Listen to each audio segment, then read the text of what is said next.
So it's been nearly 5 years since the release of Fortnite Chapter 2 Season 7, and while it is remembered as a generally good season, I personally believe that it's a very underrated season of Chapter 2 gameplay-wise. And in my opinion, it isn't really talked about enough in the community compared to other seasons like Season 7, Chapter 2 Season 2, and Chapter 2 Season 4. So what's up guys, it's your boy Jet here, and today we're going to be taking a look back at Chapter 2 Season 7, and I'll be talking about why I personally think it's an underrated season of Chapter 2, and why it's my favorite Fortnite season of all time. Now, if we're going to be taking a look back at Chapter 2 Season 7, there's only one part of the season that we could possibly start with.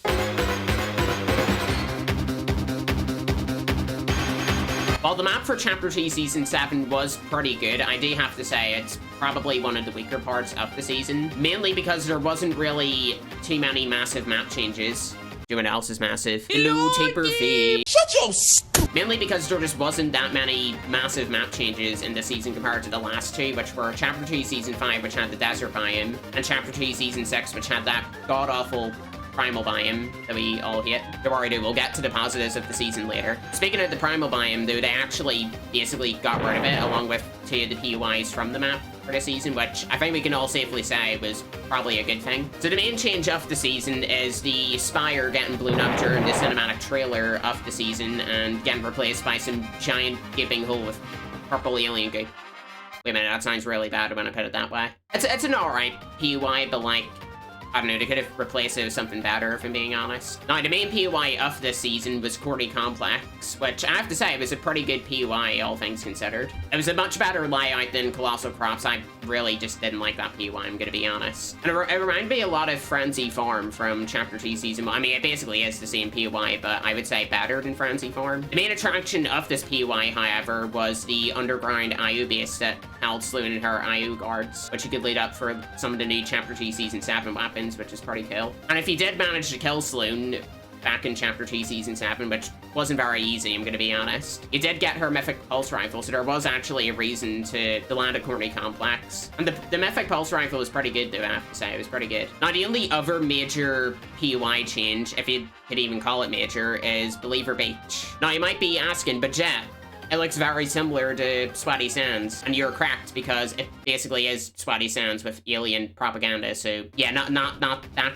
great of a change, to be honest. It was still a good POI, Believer Beach, but I feel like they could have done a bit more to spice up Sweaty Sands, because it pretty much was just the same POI. Now, the final map change of the season, well, major one anyway, was the IO bases dotted around the map. There are 7 of them, if I am correct. I mean, they're nifty little POIs, I have to say, but nothing too special. I mean, you could get some of the Chapter 2 Season 7 weapons from there, so you did have a reason to land there, but, you know, they're fine landmarks, I have to say. Although later on in the season, there were actually 2 other major, well, I suppose 3 major map changes, if I'm being honest. First one was Slurpy Swamp being abducted by the mothership, which had a low gravity effect around it while it was being abducted, which is pretty cool. Second major one was Coral Castle being abducted. It also had the same low gravity zoom that Slurpy Swamp had when it was being abducted. And then the final map change was Corny Complex itself getting abducted by the giant mothership in the sky, with some of the bombs underneath the islands, which would be used for Operation Skyfire. Don't worry, we'll be talking about that event later. Although the only problem with these map changes, for me at least, was after the POIs were fully abducted, there wasn't really that much loot left of the POIs. Like, let's take Slurpy Swamp, for example. Like, not only was half the POI missing, along with there being less loot, but they also got rid of all the slurp water that was around the POI. And then it was renamed to Sludgy Swamp, I'm pretty sure, either on the last update of Season 7 or Season 8. So it kind of just left Slurpy Swamp as a bad POI afterwards. Same with Coral Castle. Although Coral Castle was never really that good of a POI to begin with, so I don't really think anyone was complaining about that. Hey everyone. Then Corny Complex, it was basically just being abducted the entire time until Operation Skyfire happened, so the POI was still viable to land at. But once Season 8 launched, it was kind of just left as a shell of its former self. Overall, there weren't many groundbreaking changes in the season's map, but I still think it was there are still some good map changes, but they could have done a little bit better in that department, if I'm being honest.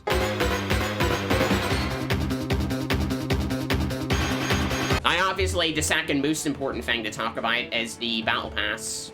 I know, very, very important. So for the skins included in the Chapter 2 Season 7 Battle Pass, the first one you had was Chimera. He was a pretty cool skin, and the unique thing about him is he had a lot of customization that you could use, which is pretty cool. The only problem with the customization, however, is you had to find these cosmic chests around the map, which you could only find in duos, trios, or squads. So basically, if you didn't have friends, you're pretty much screwed in terms of unlocking the styles. And the cosmic chests themselves weren't very easy to find, actually. So what happened was a lot of people didn't really get the styles for the skins because, well, they weren't very easy to unlock to begin with. As you can see here, I didn't even get all the styles myself because I wasn't able to get enough of the cosmic chests in time, which was pretty dumb. So overall, good skin, but in terms of like unlocking the customization, pretty bad execution. The second skin you had here is Sunny, who basically supported the aliens. I mean, she's an okay skin, but I wouldn't call her anything special, if I'm being honest. Oh well, at least she had a pretty good emote though. Then here we have Gugumon. Then the next skin we have here is Joey, who, I'll be honest, from when you first look at him, I mean, not really anything special about them. But the unique thing about them is the built-in emote where you could use it and they would turn into an alien from the last reality, which I have to say made the skin a lot better for me, in my opinion. Then we have Zig, who, in my personal opinion, is my favorite out of the Battle Pass. I just think he looks really cool, to be honest. And plus he has a bunch of different edit styles as well, which is cool. And then we have Dr. Sloan, who was a pretty important character in the Fortnite storyline from Chapter 2 Season 7 to Chapter 3 Season 2, and then she later came back during Chapter 4. She's got quite a few edit styles as well, and different styles for her hair and glasses and all, which is pretty cool. Overall, good skin, but I think Zig is just better, in my opinion. Then we had the Tier 100 himself, Rick Sanchez. I'm in Fortnite, Morty. I'm cranky 90s, Morty.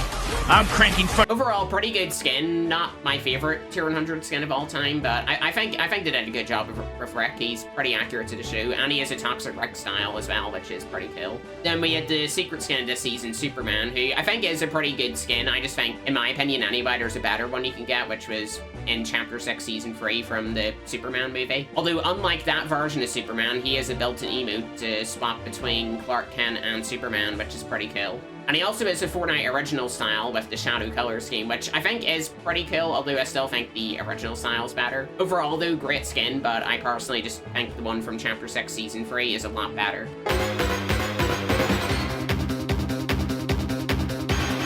Now we have a pretty chunky part here, which is the loot pill, which I would say is the most important part of the season and probably the most in-depth we'll get with this video. So for returning items, I mean, I'll just put it up on screen here. I don't want to list them all. Interestingly enough, though, the mining turrets were back, but only at the IO bases, which was a bit strange, but pretty cool. Oh yeah, and they nuked all the primal weapons from last season, which good riddance. Now I asked for some of the new stuff they did add during Chapter 2 Season 7. We have the Pulse Rifle, which it's pretty much just a Fortnite original version of the Stark Industries rifle from Chapter 2 Season 4.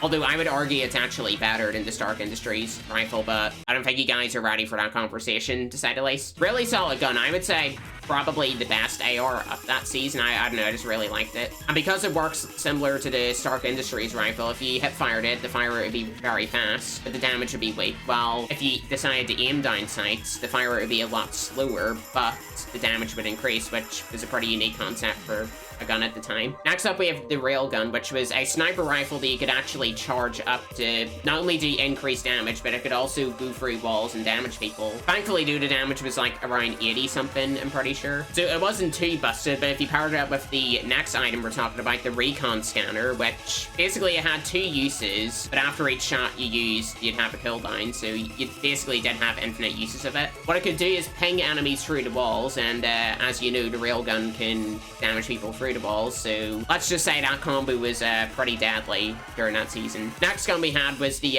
Ray Gun, or as I called it in my script here, the Ray Gub.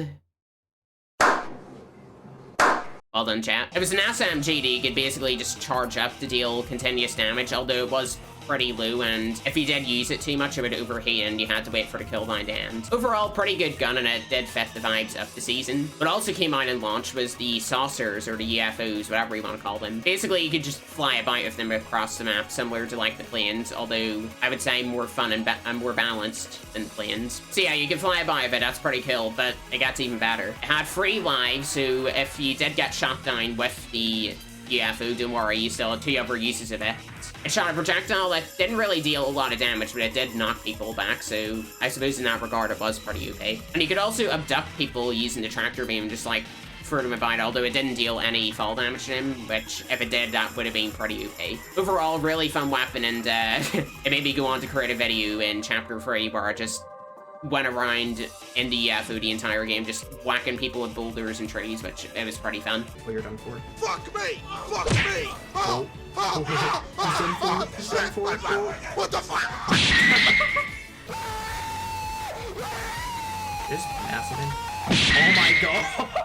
And a feature they did keep from Chapter 2 Season 6 was crafting, but they did actually change it, so instead of having to go around the map to craft the gun you wanted by harvesting like vehicles and stuff, around the map from like, I think it was like toolboxes or something, I can't really remember, but from these toolboxes you could find nuts and bolts, and basically, let's say you had a normal AR, and you wanted to make a heavy AR, well you could use those nuts and bolts to side grade your normal AR into a heavy AR, which in my opinion was a much better way of having crafting in the game and in Chapter 2 Season 6. And obviously throughout the season there was also a lot more content that was added during it. Well, no shit. So the first update of the season, 17.10, we actually got the alien parasites around the map. There were like these weird little creatures that could be found in eggs around the map, or they'd be attached to like chickens and boars and stuff, which was a bit weird. But if they hatched from these eggs, they would chase you and attach to your head. And what they would do once they attached to your head is they would reduce your HP to 75 instead of 100. But in turn, not only would they increase your sprint speed and increase your jump height, but they would also give you headshot damage resistance. So if you got shot in the head while you had this parasite on your head, it would deal reduced damage to you, but it would also pop the parasite, which would get rid of the effect. I thought it was a pretty cool feature, and I'm surprised they haven't done anything like this again. I suppose the closest is the Jebediah head from the Simpsons season. Although, unlike the alien parasites, that did take up an inventory slot, and expose you on the map for some reason. They also added Zeg and Chompy's ray gun, which you could get from defeating Zeg, who was around Hydro 16, I'm pretty sure. It was basically just a better version of the ray gun. I mean, it was cool. But the most important part of this update, and in my opinion, probably my favorite part of this season, was the mothership minigame. Ooh, I gotta talk about this, I'm excited. So basically, at the start of the game, these abductors would come out of the mothership and just appear randomly at POIs. I think there was like 3 of them on the map. So let's say they appeared at Steamy Stacks, Pleasant Park, and Lazy Lake. So if you went to one of those 3 POIs I mentioned with the abductor, what would happen is the abductor would, well, abduct you. No way! And once you got abducted, it would actually take you onto the mothership itself where you played a minigame. And what you had to do in said minigame was to go around the abducted area, which was like filled with old POIs, like sunny steps and all. And you had to collect these gold orbs, which would increase the rarity of your loot, pretty much. And while you were doing that, you also had to avoid other players from blasting you away from being able to collect the gold orbs. And if you were able to collect all of the gold orbs that were in that area, you would get transported to your room, which would give you loot ranging from common rarity to legendary rarity. So you really wanted to collect all the gold orbs to be able to get the best loot you could. Another item we got later on in the season were the alien nanites, which you could basically just use to throw down and create like a low gravity zone, but it could also let you dash if you went inside of it, which was pretty cool. You could also use these alien nanites to side grade your weapons into some of the Chapter 2 Season 7 weapons. So for example, you could take your normal AR and turn that into a pulse rifle, or you could turn your normal SMG and combine it with the alien nanites to make the ray gun. So in my opinion, it was a pretty cool way of being able to get the new weapons a lot easier as well. And also with these alien nanites, you could also find them permanently deployed in Holly Edges, which was slowly getting taken over by the aliens during the season. Then on July 13th, 2021, we got the inflatable. So basically, if you use the inflatable item, you would transform into a cow. I'm not even joking when I say that, by the way. And when you were in this inflatable cow, you could just bounce about to go around the map, and you could also charge it up and increase your jump height of it, which was pretty cool. Then in the 17.10 update, we got the Ferrari, which was basically just the Whiplash but better. I think there was a glitch of it where you could just like fly all over the map. I think Nick Guy 30 did it or something, I don't know. Although because of the Ferrari being added to the game, it caused Whiplashes to get vaulted, which I think made sense. Then in the 17.21 update, we got the Plasma Cannon, which was a legendary pistol, explosive weapon, whatever you wanted to call it. Basically, you could charge up to fire a giant plasma ball that just shredded people's builds and also damaged players for a bit, although the only downside of carrying the plasma cannon was you only had 5 uses of it, so you can only use it 5 times before it would disappear from your inventory. I thought it was pretty cool though. I thought it was a pretty cool weapon. Then in the 17.30 update, we got probably the most unique weapon in this season, the Gravitron. Basically what you could do with the Gravitron was you could pick up random objects you could find around the map, such as cars and rocks, and what you could do to those was throw them at enemy players to damage them. And another thing you could do this, which they did show in the trailer, is you could grab any rockets that were fired at you and you could just fire them back at your enemies, which is pretty cool. Then on August 10th, 2021, we got the Propifier. Now, if you remember from Season X, we did actually have something like this during that season from Moisty Palms. Great name, by the way. If you played Season X, you'll remember we did have something like this in Moisty Palms, where if you crouch to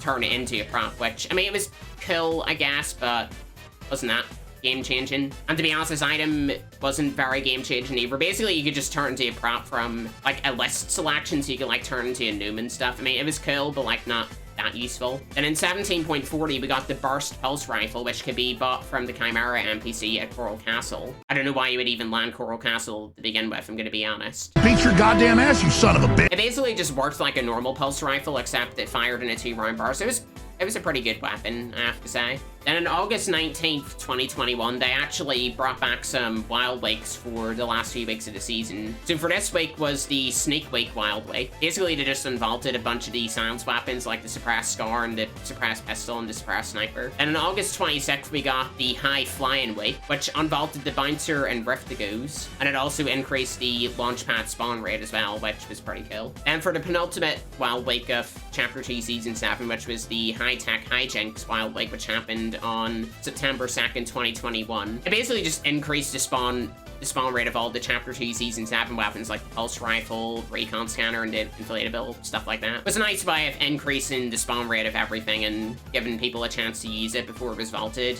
when the season ended. And for the final Wild Week of the season, the Bargain Bin Week, you're not going to believe this. It basically just discounted the cost of NPCs and vending machine services until the season ended.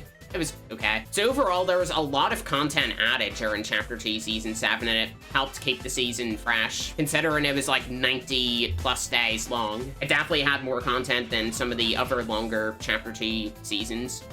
Chapter 2 Season 1, Chapter 2 Season 2.